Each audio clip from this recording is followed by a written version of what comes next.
Hello, welcome back and thanks for clicking on this video. Today we will continue the story of the guild living in this huge notebook and in Kanspakel.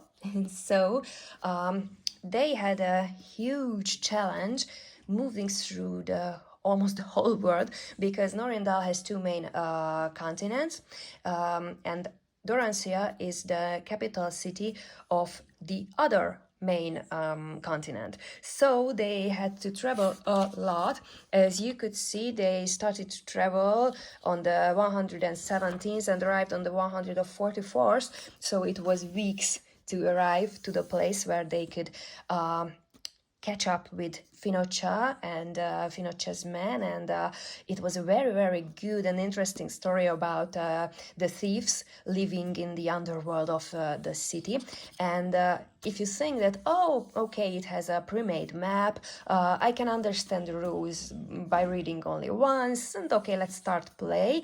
And I felt like, okay, that's a good supplement. And there was a time when I had to realize that, oh, there are some very, very city-like elements in this story. Intrigue, cheating, telling lies to the others. So it's really like about the thieves of Dorantia and how the thieves and the authorities are with each other.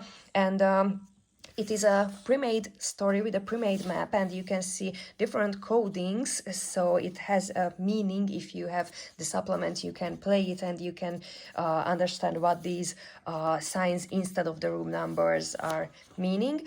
And of course, it is a huge city, a capital city, so in the meantime I could find smaller dungeon, for example a forgotten passageway in the tunnels.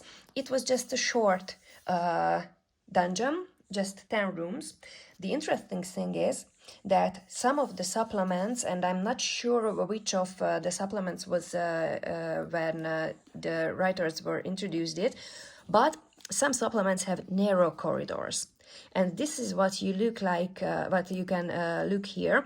The first room was a standard room, and then on the second, this is the number of the room because I couldn't write it in the room itself because I rolled a narrow corridor, actually crossing in the narrow corridors.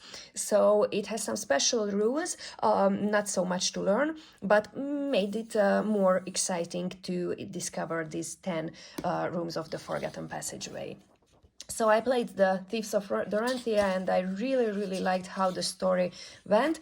And there was a point when I realized that I missed counting the days and I made some mistakes about spring and summer and the number of days. So after all, they had to travel back, of course, to their home, to the other continent. So in time, it is just a few pages, the story itself, where it started. Yes, here it started, so just 4 or 5 pages, but it's very, very story heavy, so many content in it. It's very exciting.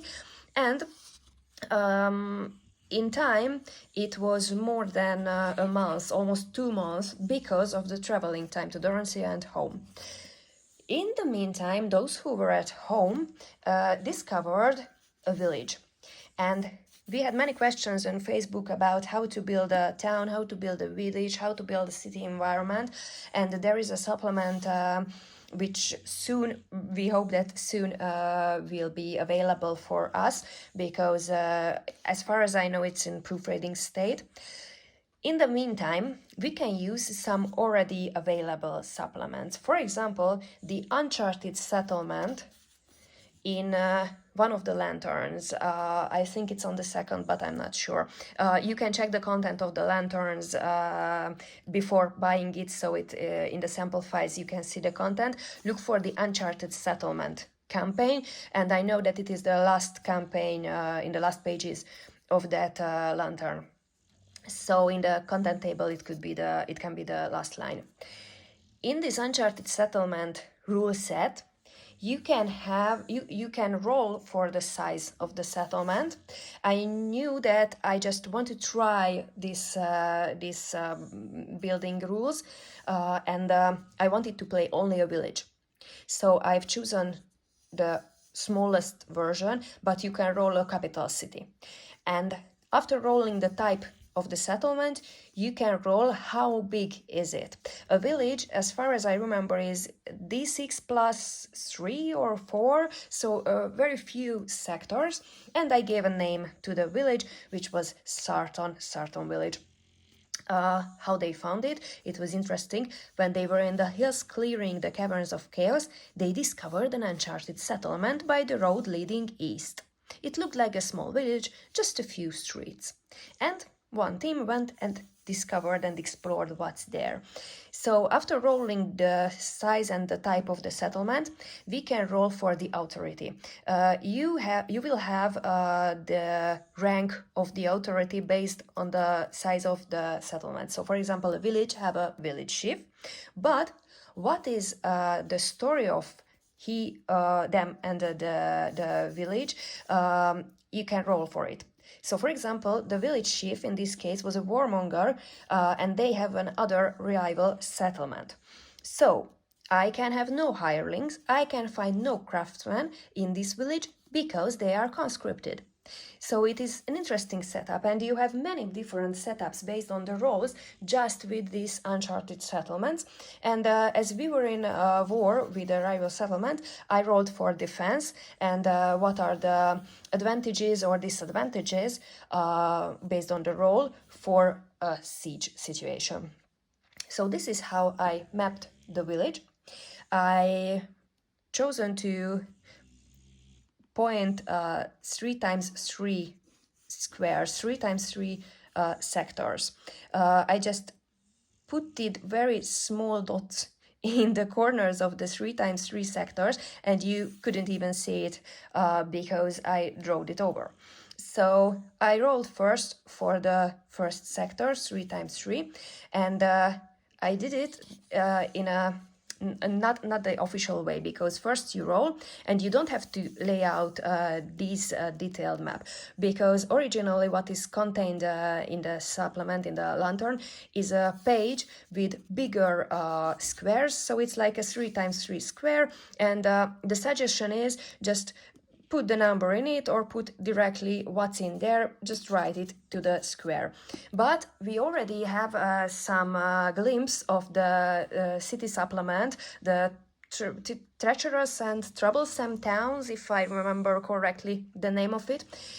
So we already have a whole table for how to build a city, how a layout could look like. And these are much bigger tiles than 3 times 3 sectors, but it was good for inspiration. For example, some bigger houses can have stairs in it. Some houses can have chimneys in it. So it was good for inspiration, and I could already see that there are smaller houses and there are bigger houses, so I can choose.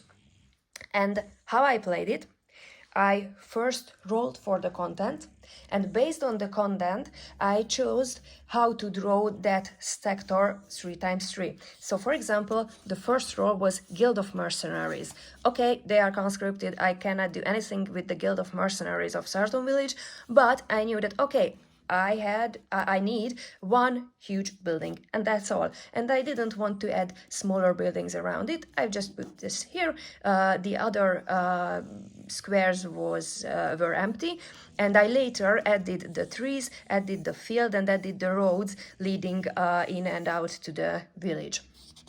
And that's how I built it. I rolled for the second sector. It said that it's an abandoned and dirty neighborhood with a filthy bar.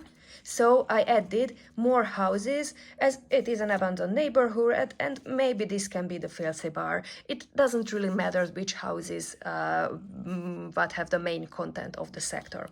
So this was the first time when I started to build an outland overland map, but with a village or city or settlement, any type of settlement environment. And of course, I played the siege and I played the war with the rival village, but before I did it, on the 5th sector, I found an abandoned home of an old Archmage, and I could explore the Archmage cellar. I used the Caverns of Chaos supplement because the original hook was that they discovered the settlement when they explored the hills, clearing the Caverns of Chaos. So it seemed logic that the Archmage is somehow connected to this cult, and the cellar contained some chaos creatures and chaos monsters. And then I played the sieges, as I mentioned. It was against an orc horde within Ogre Chief, so it was interesting to see. And then I will show you in the next video how I started to use different supplements for different overland settings and overland stories. That's it for today. I hope you enjoyed it, and if you are curious what happened in the forest with the team, don't forget to subscribe and follow the story of the guild. Thanks for watching this video. Bye!